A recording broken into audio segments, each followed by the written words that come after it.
We're here today with Jacob Schumacher. I'm the son of Ed and Kay Schumacher. I went to Teutopolis High School. I graduated in year 2015. Always been pretty involved with FFA and things of that nature while I was in high school, and then I played sports for a few years. Track all four and basketball for the first two there. But after that I went on to Lakeland. I got an associates there in agribusiness. I was pretty involved in some collegiate level clubs there as well. After that, I went on to SIU Carbondale, where I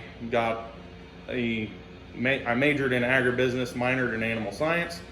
I was pretty involved in some collegiate level clubs there as well. I've always stayed busy, even though I wasn't on the dairy farm. I always stayed busy with clubs and stuff there. Some hobbies I've got. Right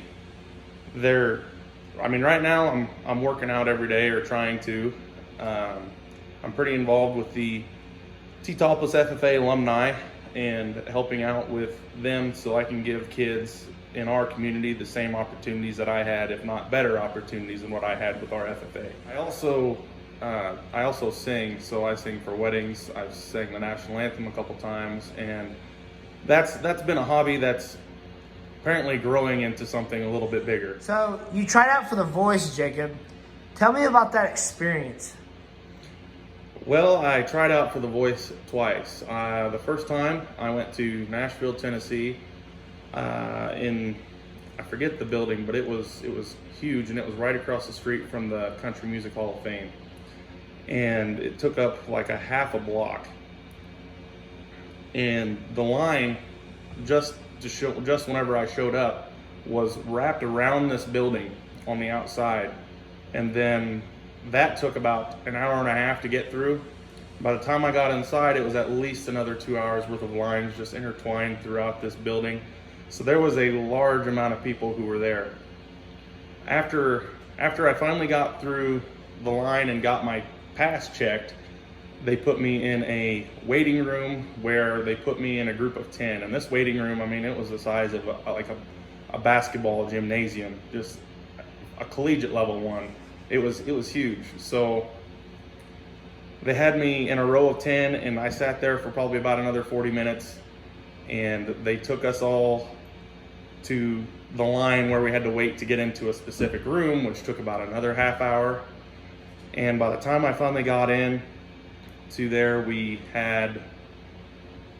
there was one person that was the judge of things, and we all stood in a row, and one by one we came up and we sang our song, and we all got to sing about 45 seconds worth in order to help the process move along faster. So we had to select our favorite part of the song that we sang, and at that time I sang what I'm most known for around here, which is Courtesy of the Red, White, and Blue.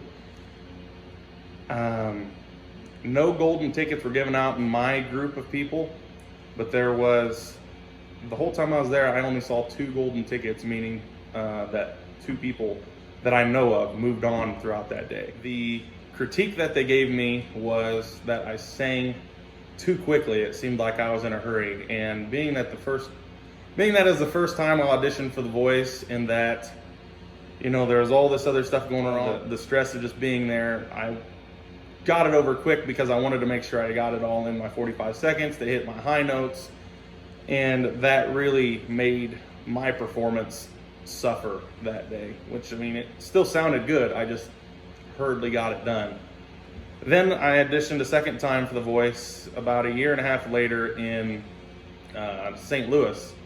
I wasn't going to audition again, but I thought if it's this close and it was the first time they'd ever been so close, I might as well give it a try. That was at Busch Stadium, and the lines I probably got through there in about half the time as what I did in Nashville. But it was a very similar experience. Well, I first started off, whenever I was younger, I guess the first time I sang in public in front of a crowd was at our school play at Sigel St. Michael. I was made the lead character, which is a funny story behind that. Whenever I was second grade, I told our music teacher that I didn't want to be a part of a play because the play wasn't cool or anything like that. And to make it cool, it would have to be like Elvis would have to be a part of it because he's cool. You know, a second grader talking. Well, sure as heck, the Christmas play by the time I got to be an 8th grader was Elvis and the Sleigh Riders, about a group of elves who made a band together, and I was, of course, Elvis. So she reminded me of it, and I agreed to do it, and I got up there and sang. Of course, I had always sang in church, and that's kind of where I'm at now, is singing in church and singing for weddings and things of that nature. But I'd say a big inspiration into what got me into singing was my now deceased Grandma Schumacher, Marguerite. She always told me that singing counts for twice as much as praying. And, you know, especially as a child, I took that to heart, and it made me shine over other people and kind of get an understanding of my voice and how to hit pitches, and I always tried to sound good. So now what I'm doing with singing is, well, throughout high school, I sang the national anthem a couple times, did a couple talent shows. Carson Prummer helped me out a lot with that, with the talent show that I did for the Effingham County Fair. He actually helped make a CD, the musical version of it, so that way I could sing it so that way I sang it exactly perfect to where the melody was. And I mean, he's always had a good heart and was more than willing to reach out to me if I ever needed it, which is why I'm so popular for singing Courtesy of the Red, White, and Blue, is because that's the song I did for the talent show. And every time Carson Prummer performs with whatever band he's with, if he sees me in the crowd, normally he'll call me out about the time that song comes on. And I have a great time doing it. I'm glad he does it. And I got him to thank for honestly getting reached out to for Nashville, which I'll talk about later. But other than that, I sing for weddings now. I still sing loud and proud in church. Whenever people hear you sing, Jacob, what is the most requested song they ask you to sing? Of course, there's the song that I'm popular for, which is Courtesy of the Red, White, and Blue. But there's a big craze with Luke Combs now, and he and I kind of look alike, big guys with beards. And so I guess that's what they think whenever they see me. But so whenever they do that, they don't request a song in particular. They ask me just to do Luke Combs, so I'll go up there and do When It Rains It Pours and some of his other big hits. But yeah, it's usually Courtesy of the Red, White, and Blue or anything by Luke Combs. I look up to Toby Keith. Of course, that's who sings the song Courtesy of the Red, White, and Blue. But I really look up to him because I love his patriotism. I know that there's some other artists who have patriotism in their songs as well, but I can remember the first time I heard some of his songs. It actually brought a tear to my eye, like American Soldier. That one still gets me every now and then. I just love listening to his lyrics and understanding what his mindset was whenever he was doing those things. And then, of course, he's a party animal, so with some of his songs, like Drunk Americans and some of his other party songs, I like to be a good time sometimes. So I feel like he and I would really relate pretty well. So I've always kind of looked up to him. And then, of course, I can do a pretty good Toby Keith whenever I sing his songs. So the reason that I kind of got noticed through Nashville is because of, believe it or not, a mutual friend on Facebook. I had gone to Casbar that night, and Carson Prummer was playing, and he had reached out to me because he saw me in the crowd, told me to come up and sing my song. Well, someone took a video of that, put it on Facebook, and then one of our mutual friends tagged Fred Vale in it, who was the owner of Treasure Isle Recording Studios. And he messaged me on Facebook, said, "Hey, I think you got a lot of potential. Give me a call. Phone calls are free." And I did, and sure enough, we talked for about an hour and a half about life in general, but a lot of what the process would be if I went along with him and tried to record some music with him. And basically what we had worked out was he would find 2 songs, and I would hopefully co-write 2 songs, and that's still in the process of happening. And whenever you put those together, it is called an EP, or an extended play. So it'd be like a mini album that he would then take. He would push that onto record labels, and with Fred Vale's interesting position in the music industry, he actually knows a lot of popular radio stations. So he would reach out to the owners of those. He would send them my extended play, say, hey, is there any of these songs that you would want to hear on the radio? Can you tell me about them? Like, leave a positive note. And then Fred takes all of that information from people that they would be selling this record or EP to, and all the good news about it, to encourage them to purchase it. And of course, Fred's been in the business for a while, so he's got a good name. A little bit of his background: he's done a lot with the Beach Boys. He also produces music with Jason Aldean. He does all his recording, so he's got a lot of pull in this industry. A lot of the work that he's done with the Beach Boys was prior to him even owning Treasure Isle.